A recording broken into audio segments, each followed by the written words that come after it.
Il y a un jour pour Dieu, quelle que soit la situation. Il ne faut jamais perdre cela de vue. L'ennemi peut penser qu'il a gagné, il peut se réjouir. Mais celui qui a le dernier mot, c'est Dieu. Et Job nous l'a dit, je sais que mon Rédempteur est vivant. Et c'est lui qui se lèvera le dernier. C'est Dieu qui aura toujours le dernier mot sur ta vie. C'est ce qui fait que, quelles que soient les situations, ne te laisse plus aller au découragement. Mais accroche-toi à Dieu et continue à prier. Anne a continué à prier. Elle a continué jusqu'au jour, dans la maison de Dieu, elle a fait la rencontre avec le ministre qui était là, le prêtre Élie. Élie a dit une parole, que ce que tu es en train de demander à Dieu, que Dieu te l'accorde. Et c'est de cette façon que Samuel est né. Samuel a été consacré à Dieu. La Bible dit que toutes les paroles, les prophéties qui sortaient de la bouche de Samuel, aucune ne tombait à terre. Cela veut dire que tout ce que Samuel prophétisait se réalisait et s'accomplissait. Bien-aimés, nous l'avons dit, Dieu a donné à chacun des dons. Dieu a donné à chacun des ministères. Dieu a donné à chacun des opérations. Dieu a appelé chacun à un service. C'est une grâce. Et nous savons que certaines personnes, ce que Dieu leur a donné est quelque chose d'extrêmement puissant. Mais qu'est-ce qu'ils en font? Point d'interrogation. Pour que ce que Dieu t'a donné se manifeste avec puissance, il faut que tu aies une relation au préalable avec le Seigneur. Et cela est très important. Aie préalablement une relation avec Dieu. Le Seigneur nous a dit, beaucoup de personnes dans l'église, quand ils rentrent les dimanches, ils n'ouvrent plus la Bible jusqu'au dimanche où ils viennent s'asseoir. Bien-aimés, ce n'est pas possible. Nous mangeons chaque jour, sauf ceux qui jeûnent. Cela arrive.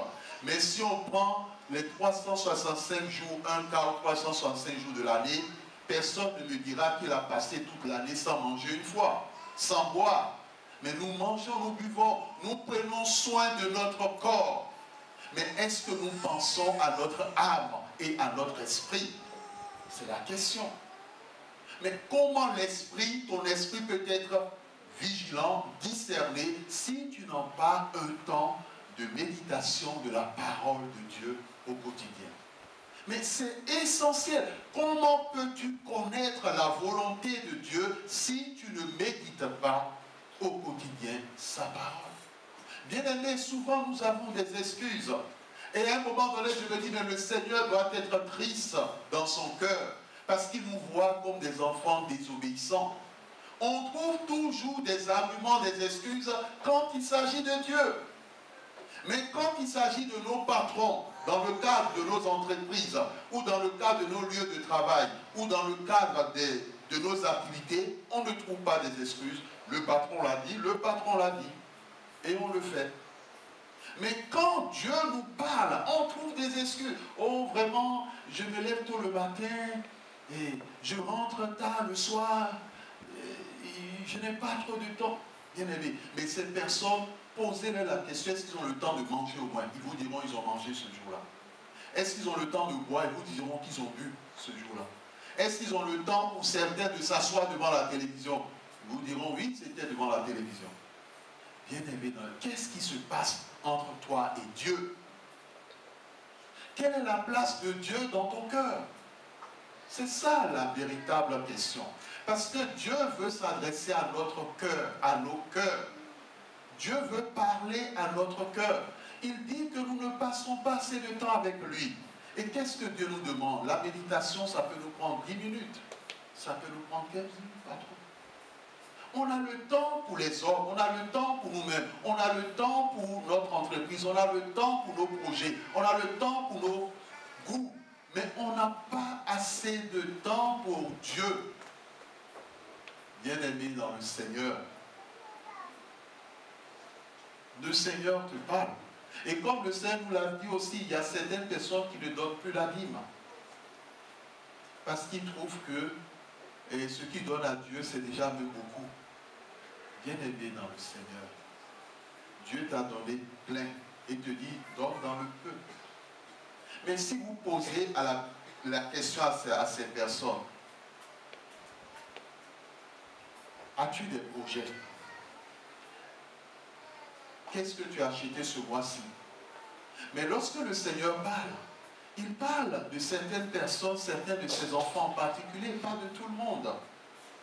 Parce que Dieu sait que ses enfants peuvent le faire.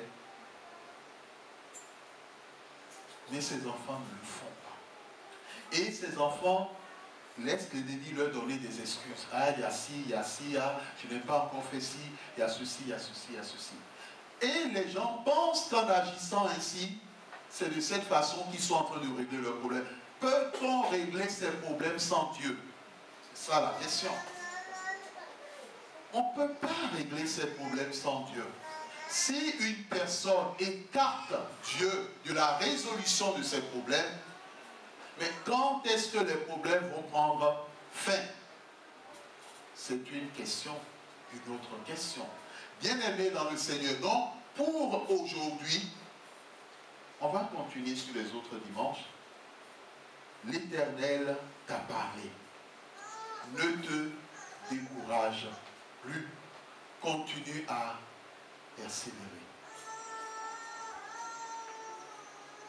Deuxième chose, la maison de Dieu occupe toujours une place importante. C'est vrai, tu es chez toi, tu peux prier, mais quand tu es dans la maison de Dieu, c'est une autre paire de manches. Troisième chose, le fondement. Pose-toi toujours la question des fondements. Pose-toi cette question. C'est très important. Le fondement. J'ai donné l'exemple d'une église, d'une grande église. Quand je dis grande, c'est par rapport au nombre. Mais rassurez-vous, l'église protestante est une grande église. Je le sais par la vision de Dieu. J'ai donné l'exemple d'une église, une église que tout le monde connaît. Je n'ai pas fait la publicité de cette église. Mais dont le fondement n'est pas de Dieu. Il y a d'autres églises, le fondement de Dieu, mais les ministres qu'ils invitent, ils ne cherchent pas la face de Dieu pour les inviter. Ce qui fait qu'ils invitent des crapauds ou des grenouilles qui viennent libérer la malédiction sur la vie des enfants de Dieu. Si je dis des crapauds, des grenouilles, ce n'est pas que j'insulte. C'est parce que dans la révélation du frère qui a été touché, cet homme qui avait été, ce ministre qui a été invité, lorsqu'il a prié, la remis ce ministre entre les mains de Dieu pour le séminaire qui devait avoir lieu dans leur église, il avait vu ce ministre sur la chair à l'autel de leur communauté et après ce ministre s'est transformé en crapaud. Donc c'est juste simplement ce qui s'est passé. Ce n'est pas que le serviteur est en train d'insulter, non. C'est parce que spirituellement, c'était la nature de la personne.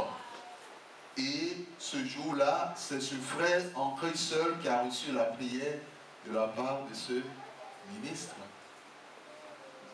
Il n'a pas prié pour tous les autres, mais il a vu la gloire de Dieu dans la vie de ce chrétien. Et quand il a prié pour ce chrétien, il a récupéré ce que Dieu a déposé dans la vie de ce chrétien. Il a récupéré et il a libéré en lui un esprit de mort. Bien-aimés dans le Seigneur, ce sont des choses simples et subtiles, mais ce sont des choses importantes. Que le Seigneur bénisse sa parole dans nos cœurs. Amen.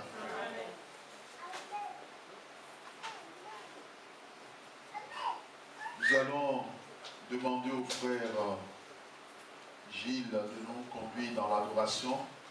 Nous allons inviter les uns et les autres. Nous allons passer au